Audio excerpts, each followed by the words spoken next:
imagination hat for a moment. Imagine, because it's the only way that this would happen, that you entered a competition, and by winning the competition, the Queen of England was going to come to your house for tea. Now, when you won this competition, what would be some of the things that you would do immediately? Clean the house, right? Head to toe. What else might you do? Call everyone you know. What? Call everyone you know. Call everyone you know. Buy some tea. Buy some tea. Maybe some G&T, actually. She likes that a lot. What about putting out the best silver or china, or if you don't have any, going and buying some or borrowing some, nice tablecloths. You would think of the menu, right? What you would want to do. Now, imagine the day comes, and the Queen comes into your home, and the whole time she's there, you don't sit down with her. You're going back and forth to the kitchen, getting things and bringing it to her, and you never have the chance really to talk with her. And then she leaves, and what might you think about yourself? What did I do, right? I was an absolute fool. The Queen was sitting in my midst, and I didn't have the chance to sit down and talk with her. How many times have you had a dinner party at your house, or had people over where you're going back and forth all the time, and then when the company leaves, you're like, did I get to see anybody? It's not fun. I mean, you spend all this time caring, but when all is said and done, it was pure work, because you missed the chance of doing what you were supposed to do to begin with, and that to provide the hospitality and welcome to your guests. This morning we hear the ever-familiar story of Mary and Martha. Jesus comes into Martha's home. Assume she's the oldest because she's named first. And her sister Mary is just sitting there at Jesus' feet the whole time, listening to him. And Martha's doing all the work. And Martha gets a bit annoyed because she's doing all the work, and she goes to Jesus and basically says, "Come on, Lord, have Mary do some work with me." And of course, we know the answer that Jesus says, that Mary's doing the right thing. Too often, I think we look at Mary and Martha, and we like to think, well, who am I in the story? Am I a Martha, or am I a Mary?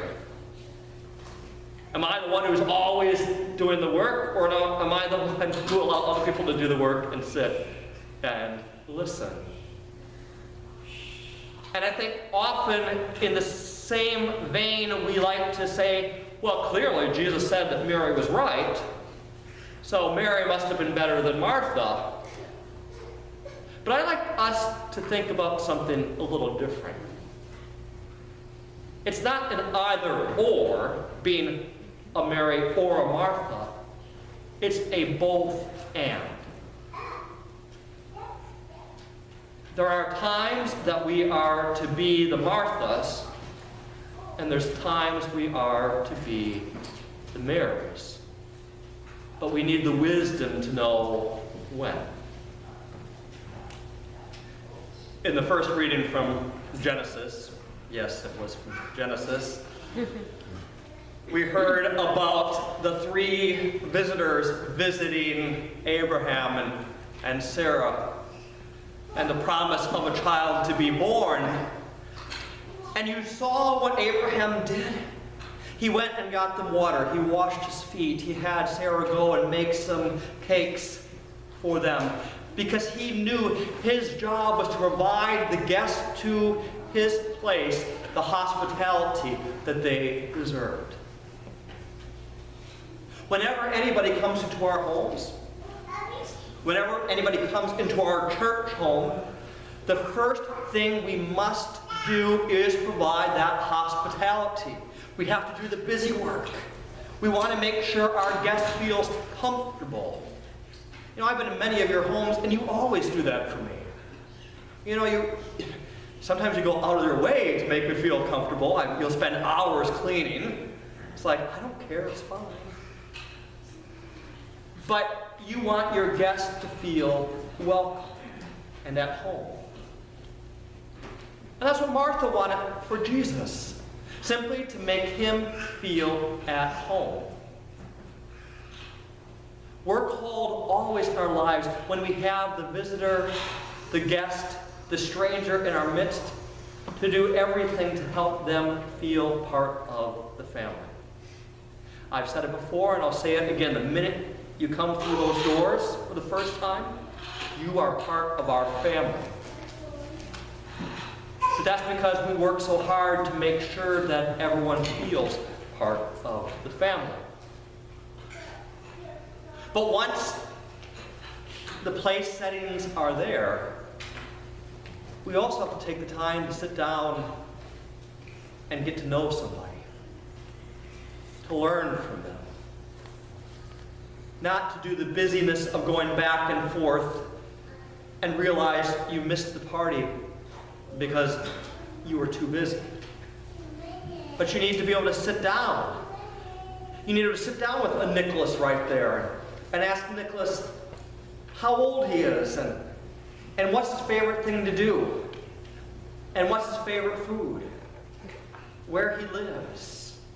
So you can make a connection with Nicholas. You can learn from Nicholas, and hopefully he can learn from you too. See, Mary wanted to learn from Jesus because she realized that she was not going to have Jesus in her midst all that time. You know, sometimes in our lives we only have one chance to have an encounter with somebody else. Those freak encounters where that one person made a difference just by meeting them and listening to them. What would happen if you were too busy not to sit and listen? As you're going about your work, your play, your caring this coming week, think about those times that Christ is asking you to be a Martha, and those times to sit and be a Mary. They happen all the time.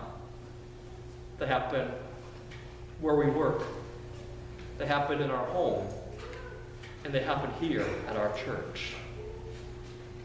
My friends, work at being Martha and work at being Mary. Provide the caring and the hospitality to the stranger, but be sure to accept the Christ and listen to him in our midst. Amen.